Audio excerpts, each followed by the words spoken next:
MLA కుర్చీ తొలగించిన వారికి అక్కడ కుర్చీ లేకుండా చేయాలని టీడీపీ పావులు కదిపింది. నవంబర్ 7న జరిగిన కడప కార్పొరేషన్ సర్వసభ్య సమావేశంలో ఎమ్మెల్యే మాధవిరెడ్డికి వేదికపై కుర్చీ వేయకపోవడం తీవ్ర ఉద్రిక్తతలు దారితీసింది. ఇక ఈ ఘటనను సీరియస్ గా తీసుకున్న మాధవిరెడ్డి పక్కా వ్యూహం రచించారు.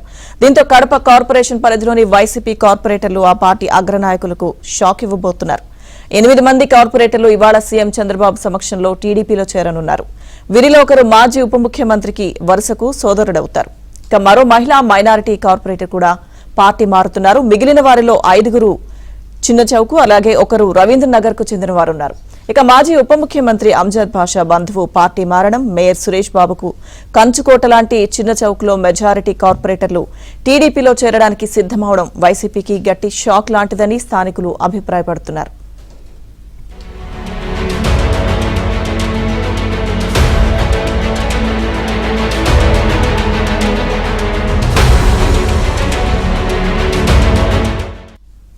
వైసీపీ అధినేత జగన్ కు సోదరుడు కడప ఎంపీ వైఎస్ అవినాష్ రెడ్డి స్వయంగా రంగంలోకి దిగిన కార్పొరేటర్లు మనసు మార్చుకోలేదు.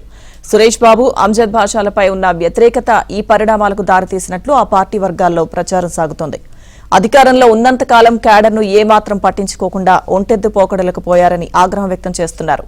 ప్రత్యేకించి నగరపాలక సంస్థ గత సమావేశం సందర్భంగా జరిగిన పరిణామాలు కార్పొరేటర్లను పునరాలోచనలో పడేశాయని తెలుస్తోంది.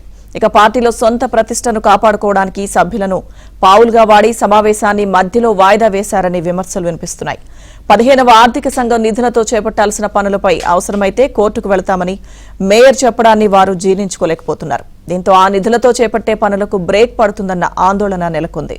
ఇక వైసీపీ అధికారం కోల్పోయిన తర్వాత తమకు అగ్రనాయకులు ఏమాత్రం సహకరించలేదనే ఆవేదన కార్పొరేటర్లలో ఉంది.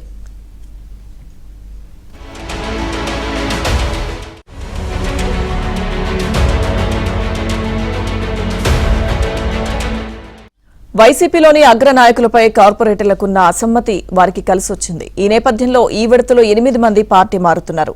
దీంతో కడపలో వైసీపీ కోటకు బీటలు పడ్డాయని రాజకీయ వర్గాలు విశ్లేషిస్తున్నాయి.